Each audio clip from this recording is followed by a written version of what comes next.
चलिए आज बात करते हैं एक ऐसी चीज की जो हमारी जिंदगी के हर नतीजे को तय करती है, और वो है समय। और सवाल यह है कि क्या हम सच में इसे बर्बाद करना बंद कर सकते हैं? एक छोटा सा सवाल, जरा सोचिए। अगर किसी को 1 करोड़ रुपए दिए जाएं, लेकिन शर्त बस इतनी सी हो कि वो कल की सुबह नहीं देख पाएगा, तो क्या कोई ये सौदा करेगा? शायद नहीं, है ना? असल में यही सवाल है जो एक दिन की असली और मैं कहूंगा चौंका देने वाली कीमत को हमारे सामने रखता है। जाहिर सी बात है, कोई भी ये सौदा नहीं करेगा। और इसका मतलब क्या हुआ? इसका मतलब ये हुआ कि हमारी कल की सुबह, हमारा एक दिन 1 करोड़ नहीं 100 करोड़ से भी ज्यादा कीमती है ना? कमाल की बात। हम सब अपने समय को पैसे से कहीं कहीं ज्यादा कीमती मानते हैं, लेकिन फिर भी हम हर रोज जीते ऐसे हैं मानो इसका ठीक उल्टा सच हो। तो चलिए जरा और गहराई से समझते हैं कि हमारे एक एक दिन की असली कीमत है क्या। एक फिल्म का बड़ा मशहूर डायलॉग है कि दुनिया के सारे पैसे से भी एक पल नहीं खरीदा जा सकता। और ये बात कितनी सच है। हम सब अपनी जिंदगी को बचाने के लिए, उसे लंबा करने के लिए कितनी जद्दोजहद करते हैं, लेकिन हम अपना समय बचाने के लिए क्यों नहीं लड़ते, जबकि हमारी जिंदगी बनी तो इसी समय से है ना? ये नंबर देखिए, 86,400। ये कोई लॉटरी का नंबर नहीं है। ये वो सेकंड्स हैं जो हर सुबह हर किसी के लाइफ अकाउंट में जमा होते हैं, हर रोज। ना 1 सेकंड ज्यादा, ना 1 सेकंड कम, सबके लिए बराबर। अब जरा एक पल के लिए सोचिए, अगर ये सेकंड्स नहीं बल्कि रुपए होते, 86,400 रुपए जो हर रोज आपके अकाउंट में आते हैं, और शर्त ये होती कि रात 12 बजे तक खर्च नहीं किए तो वो जीरो हो जाएंगे, तो क्या हम एक भी रुपया बर्बाद होने देते? कभी नहीं। बस यही एक सोच समय को देखने का पूरा नजरिया बदल देती है। तो सवाल ये उठता है कि अगर समय इतना ही कीमती है तो इसे गंवाना इतना आसान क्यों है? चलिए समय के इन सबसे बड़े चोरों को पकड़ते हैं। हमारे अथर्ववेद में एक बहुत ही खूबसूरत बात कही गई है। वहां समय को एक घोड़े की तरह माना गया है, एक ऐसा घोड़ा जो सरपट दौड़ता है और किसी के लिए नहीं रुकता।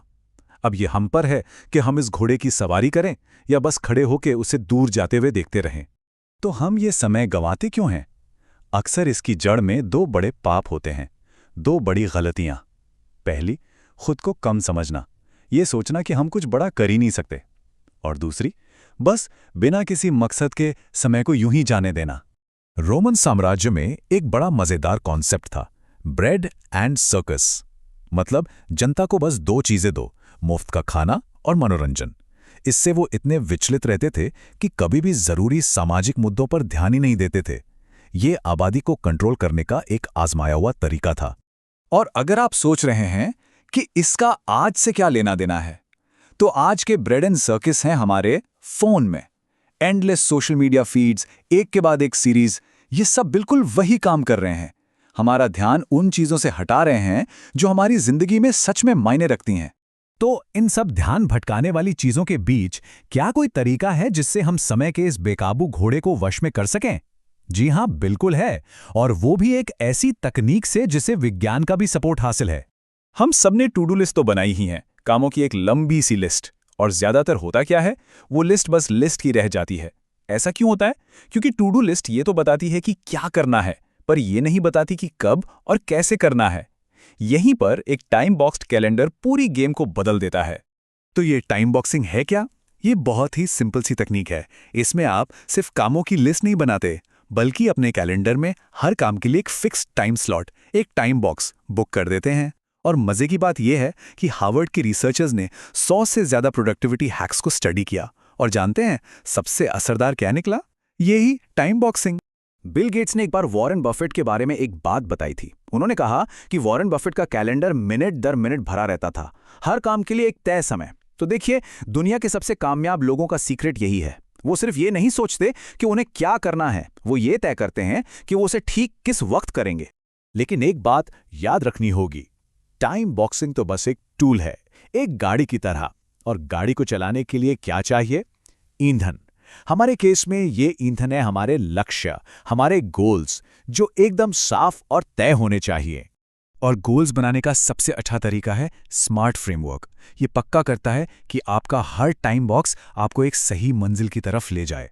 एस यानी स्पेसिफिक। आपका लक्ष्य एकदम साफ होना चाहिए, जैसे दिल्ली जाना, न कि बस घूमने जाना। एम यानी मेजरेबल, जिसे आप नाप सकें। ए यानी अचीवेबल, जिसे हासिल किया जा सके। आर मतलब रेलेवेंट, जो आपके लिए सच में मायने रखता हो। और टी यानी टाइम बाउंड, जिसकी एक डेडलाइन हो। वॉरेन बफेट का उदाहरण देखिए। ये कहानी सिर्फ पैसा कमाने की नहीं है, ये समय को सही जगह इन्वेस्ट करने की है। जब वो सिर्फ 6 साल के थे, तब वो घर घर जाकर च्युइंगम बेचते थे। 11 साल की उम्र में उन्होंने अपना पहला स्टॉक खरीद लिया था, और 16 साल की उम्र तक उन्होंने आज के हिसाब से $53,000 से ज्यादा कमा लिए थे। ये तब की बात है जब बाकी बच्चे सिर्फ खेल रहे थे। ये है समय के सही निवेश की ताकत। तो आखिर में सारी बात आकर एक जगह रुक जाती है, एक छोटा सा लेकिन बहुत शक्तिशाली फैसला जो हमें हर रोज लेना होता है। एक बहुत गहरी बात है कि जो इंसान अपनी दीवार पर टंगे कैलेंडर को कंट्रोल नहीं कर सकता, वो बाहर की दुनिया को भी कंट्रोल नहीं कर सकता। मतलब असली कंट्रोल की शुरुआत वहीं से होती है, जब हम ये तय करते हैं कि हमारा आज का दिन, हमारा समय कहाँ जाएगा। तो अब आखिरी सवाल बस यही है कि क्या हम समय के इस घोड़े पर सवारी करेंगे या बस खड़े खड़े उसे गुजरते हुए देखेंगे। फैसला हमारा है।